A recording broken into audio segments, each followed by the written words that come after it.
Saya simpan emas fizikal. Saya simpan juga dalam akaun Emasgap. Jadi macam mana saya nak kira zakat saya? Kalau tuan-puan ada soalan ni, tengok video ni sampai habis. Jangan lupa save dan share supaya lebih ramai yang terima manfaat. Macam yang kita tahu, ada 2 syarat yang mewajibkan kita untuk mengeluarkan zakat. Pertama, cukup haul, iaitu simpanan emas sebanyak 85 gram dan ke atas.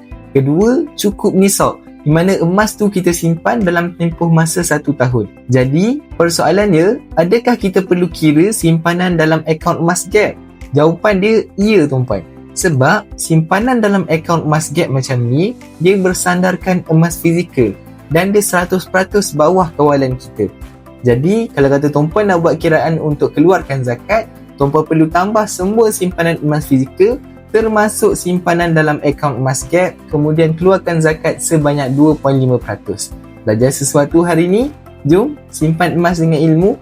Nak dapatkan lagi banyak ilmu emas dan kewangan, boleh tekan like dan teruskan follow saya.